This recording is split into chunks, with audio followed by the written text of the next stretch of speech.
کی منزل پہ نہیں تھے تو کہا کہ پہنچے. تو جو بھی نفس مطمئن ہوگا تو اس میں پھر وہ کون سی منزل آئے گی جہاں جا کر یعنی کتنی قربانیاں دے دی, آخر میں اپنا اصغر بھی جو ہے وہ قربان کر دیا, پھر اپنے آپ کو بھی جو ہے وہ قربان کر دیا. تو وہاں جا کے پھر یہ خطاب آیا کہ یا ایتھا النفس المطمئنہ مطمئنۃ ارجعی الی ربک راضیۃ مرضیہ. تو حضور بے شک نفس مطمئن ہے, حضرت علی بے شک نفس مطمئن ہے, لیکن روایت میں یہ آیا, اہل بیت علیہ السلام کی روایت میں یہ آیا کہ ایک خطاب کربلا میں جو ہے وہ امام حسین سے ہوا, جو ہم نے اپنے بزرگوں سے بھی سنا. تو مطلب وہاں خطاب ہوا امام حسین سے کہ ارجع الی ربک راضیۃ مرضیہ.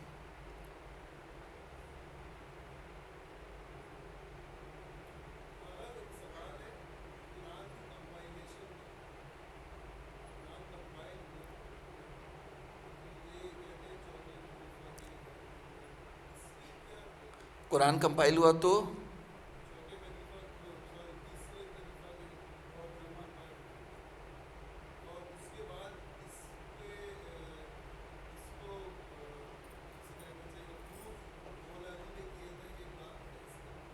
دیکھیں بات یہ ہے کہ میں نے تو آپ سے ایک اس سے اوپر کی بات کر دی کہ قرآن جو ہے وہ حقیقت قرآن جو ہے وہ جو بیان کر رہا ہے وہ قول رسول کریم کر رہا ہے نا, تو وہ کتاب سے بالاتر ہے. یعنی جو کتاب میں ہے یہ قرآن ہے, میں اس کی نفی نہیں کر رہا, لیکن اس سے بالاتر ہے اس کی حقیقت.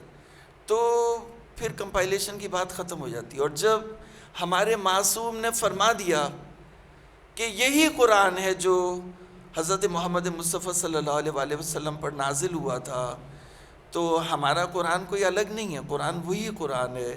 تو پھر یہ سوال کرنا جو ہے وہ اس کی جب معصوم نے فرما دیا اس کے بعد پھر اس کی جگہ نہیں بنتی.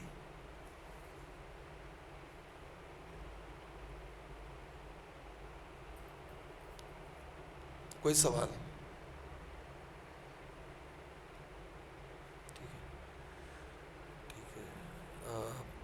دعا کرتے ہیں کہ اللہ تعالیٰ ہمیں قرآن کو سمجھ کر پڑھنے کی توفیق عطا فرمائے, اور قرآن کے احکامات پر عمل کرنے کی توفیق عطا فرمائے, اور دنیا اور آخرت میں جو قرآن ناطق ہیں امام زمانہ ان کی شفاعت سے محروم نہ فرمائے, اور قرآن کی شفاعت ہمارے شامل حال فرمائے. والسلام علیکم ورحمۃ اللہ.